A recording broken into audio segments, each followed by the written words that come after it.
Hello दोस्तों, welcome to back your YouTube channel goal PhD art channel में आप सभी का बहुत बहुत स्वागत है। हम और आप आज एक लंबी दूरियों के बाद एक दूसरे से विमुख, इतने दिनों तक विमुख थे, उस विमुखता को, उस दुनिया को जो है खत्म करने के लिए आज रूबरू हुए हैं।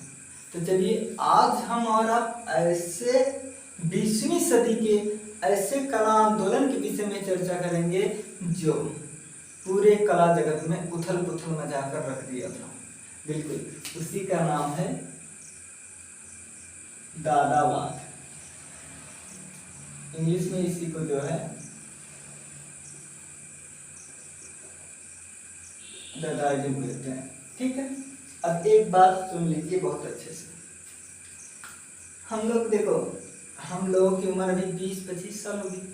हम लोग के दादा की उम्र 55, 60, 50 ऐसे होगा। तो यानी कि जितना उनको अनुभव है ना, उतना तो अभी हम लोग की उम्र भी नहीं है। तो हम लोग जब कुछ काम ऊट पटांग करते हैं तो दादा दादी हम लोग को डांटते हैं, कहते हैं बड़े अपने मन के करते हो, तमीज नहीं है, अकल नहीं है, डांटते रहते ना। तो ऐसे ही उन्हीं दादा को याद करके ये दादावाद पढ़ लीजिए, हमेशा के लिए फुर्सत मिल जाएगा। ठीक, चलिए। तो दादावाद का जो समय पीरियड है ये 1916 से लेकर के 1922 है। अब ये कहाँ हुआ था? तो ये स्विट्जरलैंड में, कहाँ? स्विट्जरलैंड में ज्यूरिख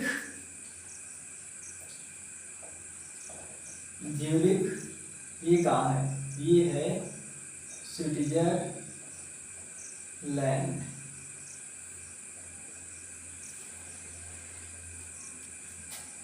सॉरी, ये है स्विट्जरलैंड।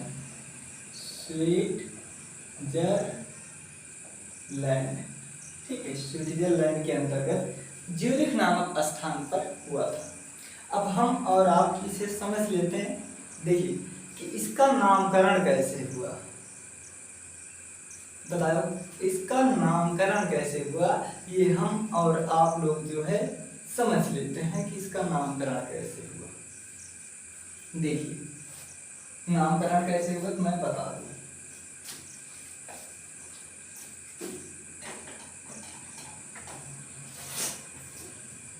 ये एक बुक है, ठीक है। वहां पर जो स्टेन,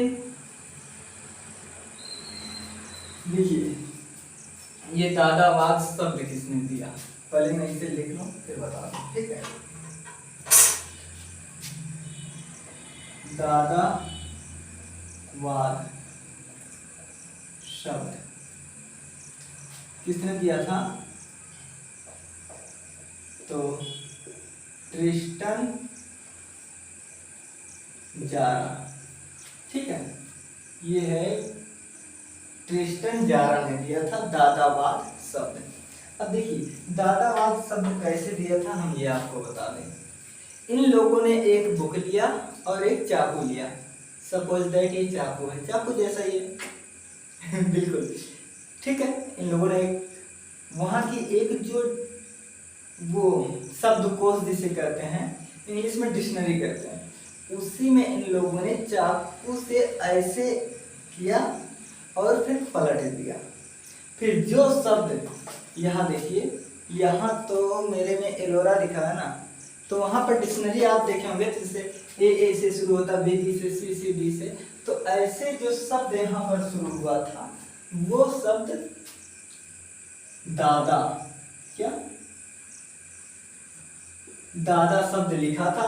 तो इन्होंने कहा देखो बहुत बढ़िया है, हम लोग इसको जो है दादावाद ही नाम दे देते हैं।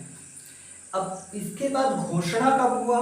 प्रश्न उठता है कि घोषणा कब हुआ? तो 19 जुलाई को देखिए दादावाद का प्रथम घोषणा पत्र। देखिए दादावाद का जो प्रथम घोषणा पत्र है ये 19 जुलाई 1916 को दिया गया। यहीं पर कब? 19 जुलाई 1916 को। किसके द्वारा? अब प्रश्न उठता है कि किसके द्वारा, तो ये है ह्यूगो बॉस के द्वारा। ठीक है। दादावाद का प्रथम घोषणा पत्र 19 जुलाई 1916 ईस्वी को ह्यूगो बॉस के द्वारा किया गया था।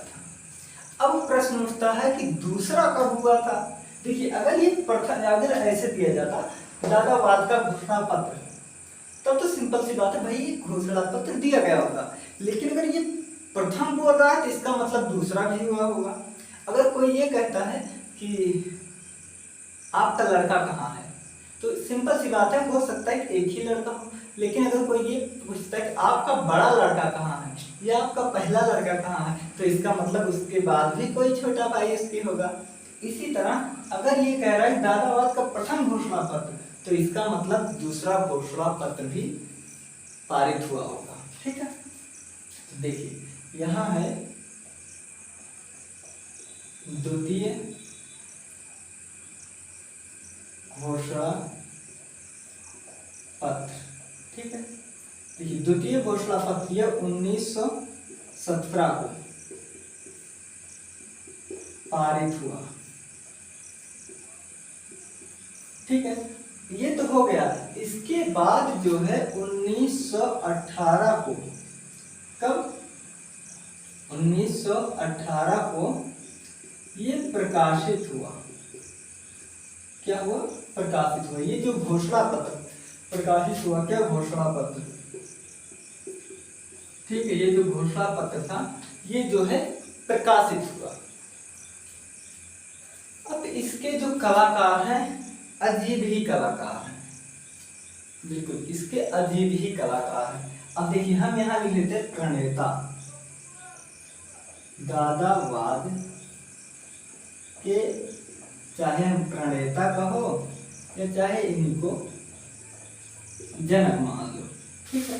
तो यहाँ पर दो लोग का नाम आता है। किसका? दो लोग का नाम आता है। एक तो आता है मार्शल ढूंढसा। क्या? एक का नाम है मार्शल ढूंढसा, कहीं कहीं दूसरा भी लिखा होगा। ठीक है। और दूसरे हैं पिकाबिया महाराज। कौन? पिकाबिया जी हैं, ये जनक हैं। ठीक है। अन्य कलाकार में एक हैं आपके मार्क्स अनसर्ट। ठीक है, मार्क्स अनसर्ट। अब देखिए, दादावाद मतलब, अब आप भी सोचो कि ये लोग मनमौजी करते थे। क्या? ये लोग मनमौजी कलाकार थे। इसी दादावाद को बनी बनाई कला भी कहते हैं। ठीक है, इसी को बनी बनाई कला, इसी को बनी बनाई कला भी कहा जाता है। रेडीमेड आर्ट, ठीक है, रेडीमेड आर्ट भी कहा जाता है। इसके बाद हम लोग को याद होगा, हम लोग बचपन में एक पेज के ऐसे 4 पार्ट करते थे। ठीक है, इसमें बादशाह, चोर, सिपाही, राजा लिखते थे। उसके बाद उसको ऐसे मोड़ के फिर ऐसे उड़ाते, कौन कितना पाता था। तो उसी तरह इन लोगों ने एक एक शब्द ऐसे पात्र में डालते थे लिख लिख कर, और उसी को एकत्रित करके डायरी बनाते थे। और हमने भी बताया कि बनी बनाई कला। तो देखिए, ये जो आपके मार्शल ढूंढसा जी हैं, ठीक है, मार्शल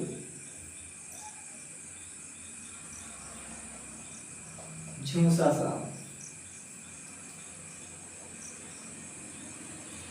मार्शल झूसा की एक बहुत अधिक पूछी जाने वाली कृति है कि सीढ़ियों से उतरती नग्नाकृत स्त्रियां। क्या है वह? सीढ़ियों से उतरती,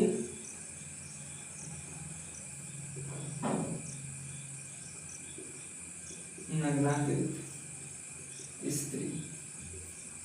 ठीक है, सीढ़ी से उतरती नग्नाकृत स्त्री।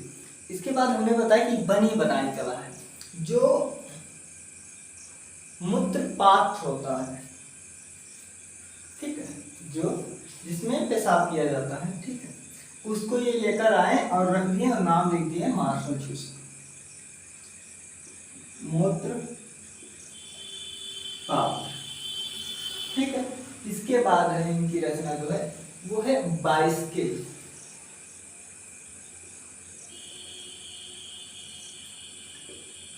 ठीक है, बाइस्कल या इंग्लिश में इसे लिख देते हैं,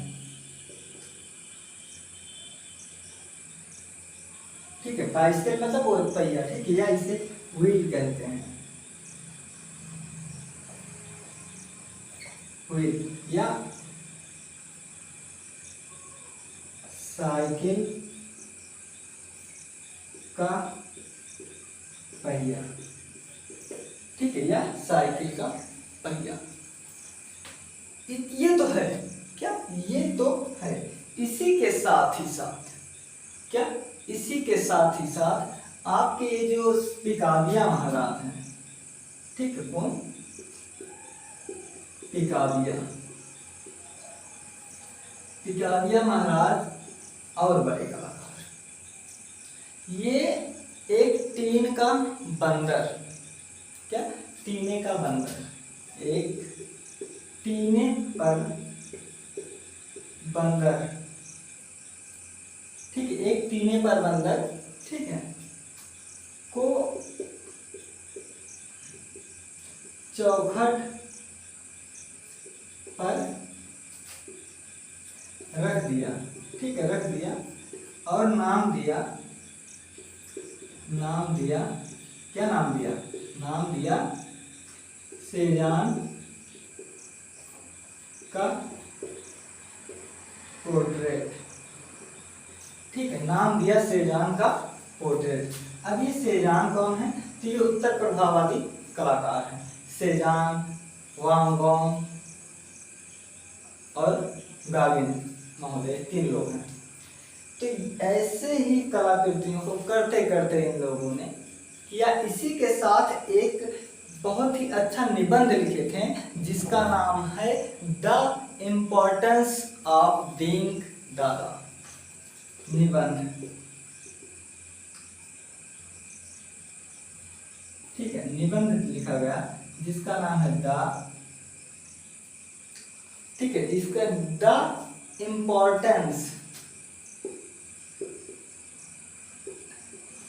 the importance of being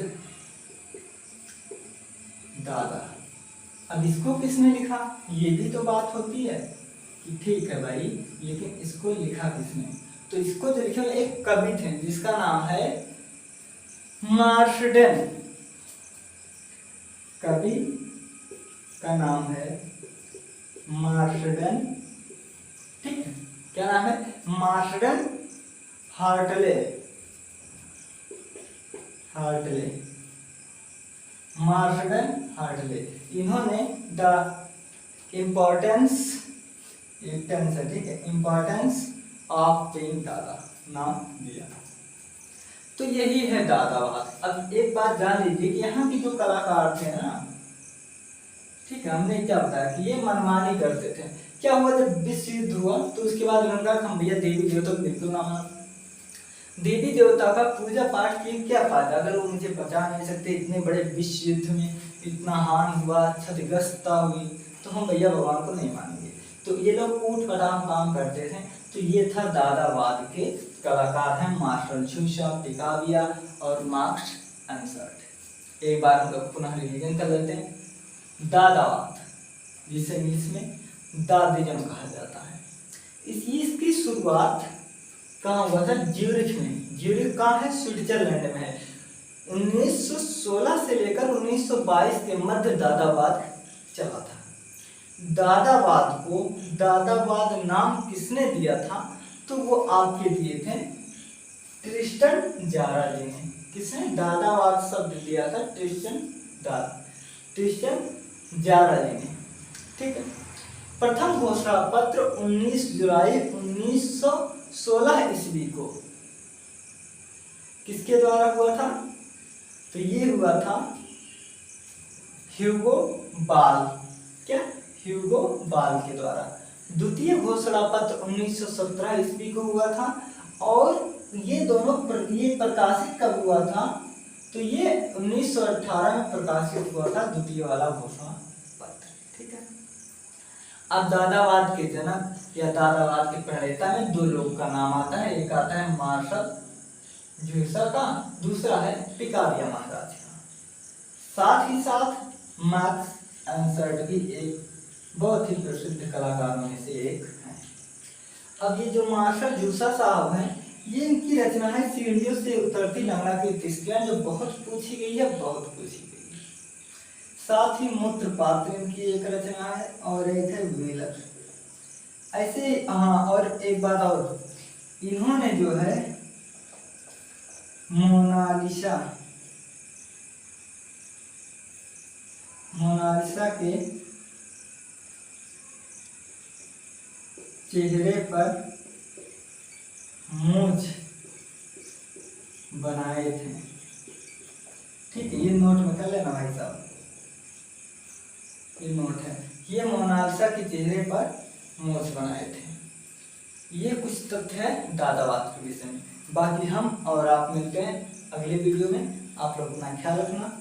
take care, have a good day.